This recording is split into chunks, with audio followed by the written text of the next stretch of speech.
Hi submarine friends, one of my YouTube subscribers asked me to show how I bend the reinforcing bars that go in the hull of the submarine. So this is the last one I have to bend and put in. I just put two in, that's why I look like this. So this is a shorter section. I try to do 120 degree sections, but the first two I did, I got a little wild and cut them pretty long. It really makes no difference because I bevel the end so that I get a full penetration weld. So it becomes one bar. So 2.5 inches by 5/8 thick. So all I do, I just put it in the press like this. I was going to make some guide bars that hold it true. So hold it vertically this way. But I found that I can just bend it, and if it twists a little bit, I just lay it down. I put this guy on, and I just press it straight. Then when I install it in the submarine, if it's got a little Watuski to it, then I just take my porta power and I just push it into place so it's on the line, and then I'll push it back and forth if I have to. I've actually only had to push one over, so it's been really good so far. So, watch this. I've got the battery charger going, that's what you can hear buzzing. So I just start in the middle. So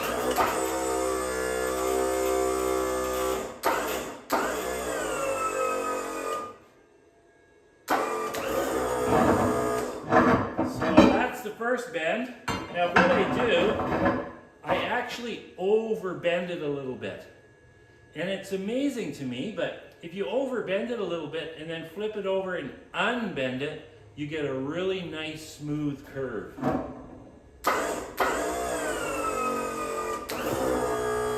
That's the second one.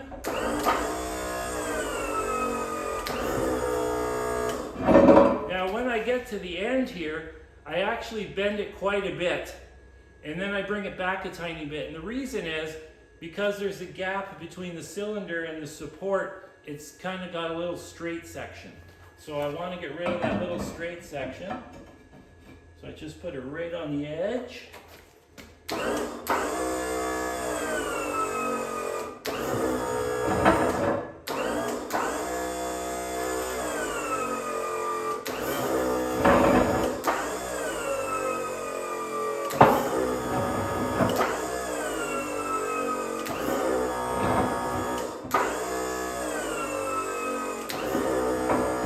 I should put a sign on here like everything else in the world. Don't put your fingers in there.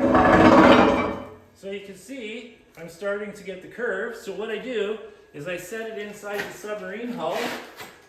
And I can tell I got a ways to go. Well, because I haven't bent this end yet. So you can see it doesn't take long.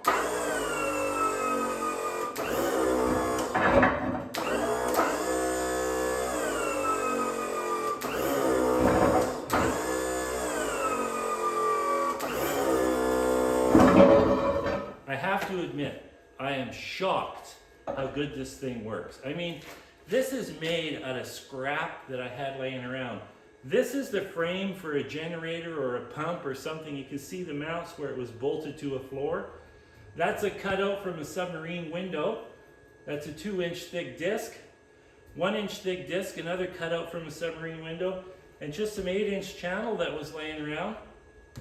Hydraulic cylinder that I have 4 of these, and a hydraulic pump I have laying around. And I just took an old battery I took out of my skid steer. Wasn't good enough for the skid steer, but it's good for this because I keep a charger on it. See, I'm almost there. All I gotta do is give her a little bit in the center.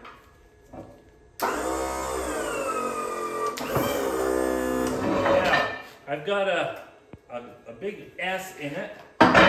So to get rid of the S,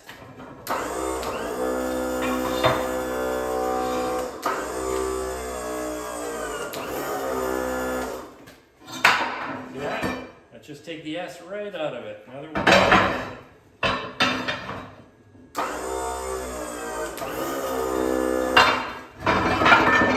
This one really went a little bit sideways on me.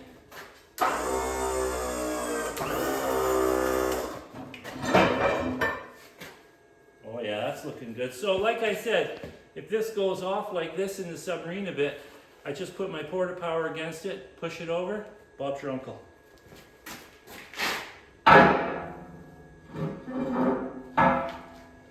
Fits perfect, except for right here.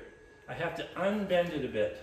I didn't have to unbend this one, I'm surprised.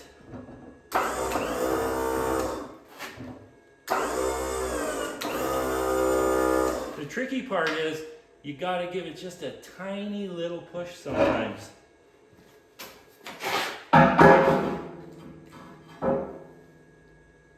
Boy, I think I can live with that almost. So now what I do is I have to set this one in and cut it to length because it's the last piece. And then I spend a few minutes grinding it up and well, they're in. That's all there is to it. Fantastic. I love this thing. Like I said before, I like it so much I think I'm going to paint it, which is kind of shocking for me. Ciao.